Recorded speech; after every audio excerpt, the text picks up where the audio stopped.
যুক্তরাষ্ট্রের বাফেলো শহরের দুর্বৃত্তদের গুলিতে দুই বাংলাদেশি নিহত হওয়ার ঘটনার রেশ কাটতে না কাটতেই নর্থ ক্যারোলিনা অঙ্গরাজ্যে বন্দুক হামলায় ৩ পুলিশ কর্মকর্তা সহ প্রাণ হারালেন ৪ জন।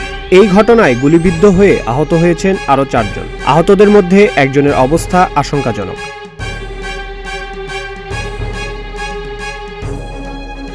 মঙ্গলবার বিবিসির প্রতিবেদনে বলা হয়, সোমবার স্থানীয় সময় সন্ধ্যায় যুক্তরাষ্ট্রের নর্থ ক্যারোলিনা অঙ্গরাজ্যের শার্লট শহরে বন্দুক হামলার এই ঘটনা ঘটে। সন্দেহভাজন একজন হামলাকারীর মরদেহ উদ্ধার করা হয়েছে।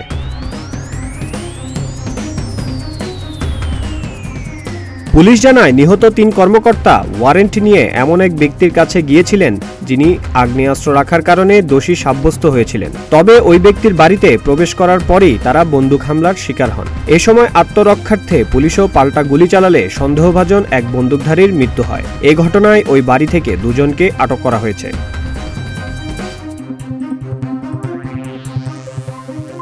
ওই ৩ কর্মকর্তা মার্শাল টাস্ক ফোর্সের সদস্য ছিলেন। আমেরিকার অন্যান্য আইনশৃঙ্খলা রক্ষাকারী বাহিনীর কর্মকর্তাদের নিয়ে এই টাস্ক ফোর্স গঠন করা হয়।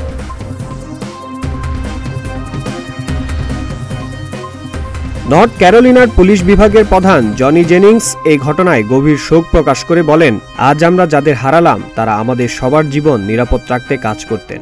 আইনশৃঙ্খলা রক্ষাকারী বাহিনীর জন্য আজ এক বেদনার দিন।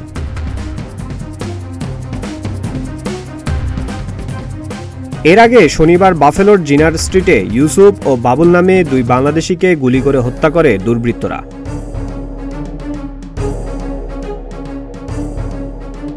শুক্রবার রাতে বাফেলোর ইয়ং স্ট্রিটের ফার্স্ট ব্লকে ৩১ বছর বয়সী এক তরুণকে গুলি করে হত্যা করা হয়। তার দেহে একাধিক গুলির ক্ষত পাওয়ার কথা জানিয়েছে পুলিশ।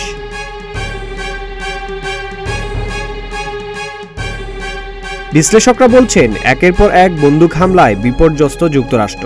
বন্দুক হামলা থেকে রেহাই পাচ্ছে না স্কুল, হাসপাতাল ও গির্জাও। গত বছরেও বন্দুক হামলায় নিহত হন অনেকে। এছাড়া ২০২২ সালে জুলাই মাসে টেক্সাসে এক স্কুলে বন্দুক হামলায় ২১ জন শিশু শিক্ষার্থী প্রাণ হারান।